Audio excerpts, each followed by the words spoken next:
So today we're going to practice reading a story with some of our vowel consonant-y words in it, so those long vowels. And today we're going to use a strategy called rereading. So that means that we're going to read it a couple of times to get better and better and better at reading it, okay? So I am going to take my timer out. I'm going to get it from over here, and I'm going to time you reading it, and I just want to listen to how you read it the first time, okay? And then we'll talk about some things maybe you missed and some things we can improve on, and then we'll read it a couple more times, okay? So let me get my timer. All right, and so I'm just going to let you read for 1 minute. Let's just see where you get, okay? You ready? Here you go.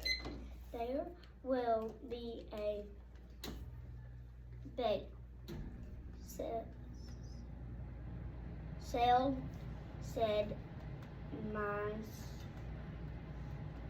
Nail. Okay, what?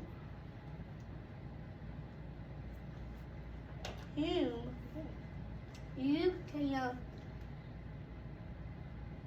bring cake to sell.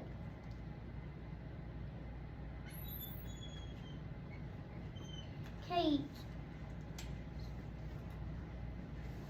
spoke with Mom at home. Can we make a... So we're going to stop right there. All right, so you got to about right here. Okay, so let's just talk about a couple of things that I noticed, and then we can try to improve on it next time, okay? So on this one, that one's a little bit tricky, right? Because it had that A sneaky E, but listen if I said it in the way that we learned how to read those.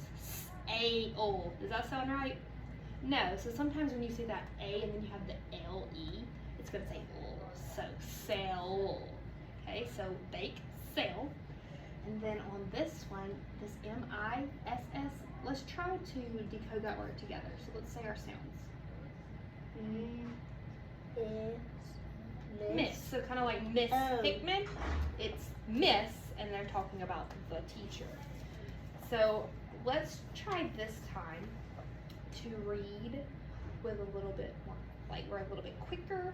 And you notice these marks right here? They're called quotation marks. Yeah. When we see quotation marks when we're reading, that just simply means that someone's speaking, okay? So we might need to use a different tone, right, when someone is speaking. So I'm going to time you again, and let's see if we can get a little farther this time. Are you ready? And go. There will be a bake sale, said Miss Whom. You can bring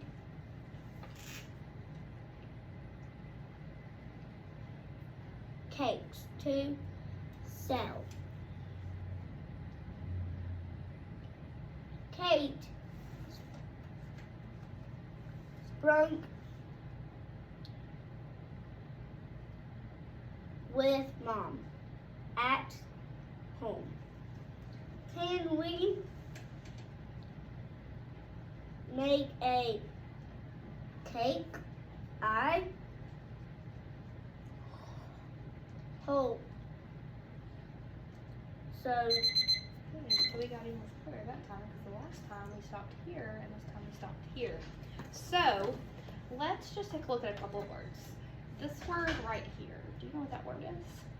Cakes. Cakes. Sometimes that S at the end, that can kind of trick us, right, when we're trying to read those sneaky E words. So you had a little trouble with it, but you finally got it. Then let's look at one more word. Do you know what that word is? Spoke. Spoke. So you had a little trouble with that one, but now that we've went back and looked at it, you know exactly what that word is. I like when you got to a word you didn't know that you were using your knowledge of those phonics rules. We've learned those sneaky E rules, and you figured the word out. So we're going to try it one more time, and let's see by us talking through some of those words that you had difficulty with, let's see if you improve this time, okay? You ready? And go. There will be a So, said Miss Hum, whom you can bring cakes to sell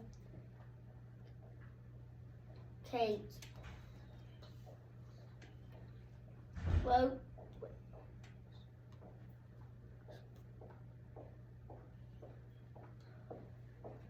Spoke